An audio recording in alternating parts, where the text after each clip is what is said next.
Hello mga mi! Turuan ko kayo ng wrapping style na to.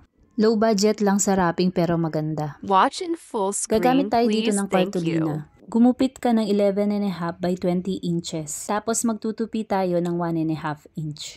Sa pagtutupi, dapat sa gitna lang. Huwag mong isasagad sa magkabilang dulo para hindi masyadong makita yung lines mamaya pag tinakpan na natin. Kahit anong kulay ng cartolina pwede. Black na lang kasi ang meron ako. Pagkatapos guguhit tayo ng marka sa bawat lines na tinupi natin.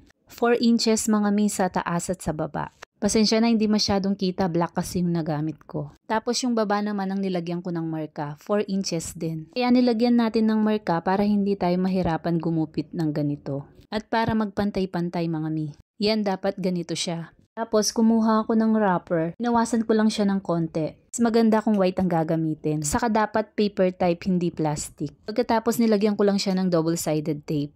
Ganyan lang ang gagawin mga mi. O diba may shaping board na tayo. Mahal din kasi yung ganito. Kaya nag-DIY na lang ako. Madali lang din naman mga mi, diba? Yan mga mi, may linya pero okay lang yan. Tapos styrofoam lang ng ribbon to mga mi, binalot ko lang ng karton. 7 inches ang taas niya. Kung fresh flower ang ilalagay, gamit ka na lang ng floral foam. Pagkatapos kong binalot, yung ginawa nating shaping board, pagsamahin lang natin yung dulo, saka tayo gagamit ng stapler. Yung taas at saka yung baba mga mi.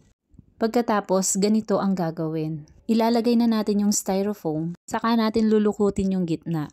Tapos itatali natin gamit ang twist wire.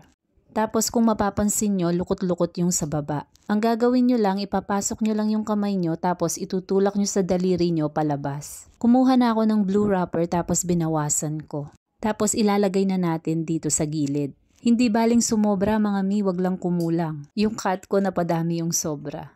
Ganyan lang ang gagawin mga mi pagkatapos itatali ulit ng twist wire. Higpitan mo lang yung pagtali. Pagkatapos niyan, gugupitin na natin yung sobra. Kung nagustuhan niyo po itong ginawa kong tutorial, pa-like, share, and comment naman po ako mga mi. Sobrang na-appreciate ko po yung pag-comment nyo. Pag natapos na natin gupitin yung sobra, gugupitin naman natin ng ganito sa gitna. 1 inch lang mga mi. Pagkatapos itutupi natin ng ganito. Saka natin lalagyan ng double-sided tape para mas maganda siyang tignan. Pagkatapos yung blue wrapper naman ang itutupi natin ng ganito mga mi. Lalagyan din natin ng double-sided tape. Saka tayo gagawa ng maliit na ribbon. 4 cm ang ribbon na to mga mi. Tapos 6 inches naman ang haba. Tinupi ko lang siya ng ganito tapos tinali ko lang din siya ng twist wire.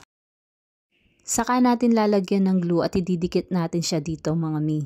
Tapos nag-ribbon na ako. Fantasy fishtail ribbon ang ginamit ko mga mi, kulay blue. Tapos naglagay din pala ako ng 6mm pearl beads. Dalawa yung nilagay ko. Yan mga mi, okay na. Lagyan mo na lang siya ng satin flowers. O kaya pera, bahala na kayo mga mi kung ano ilalagay nyo.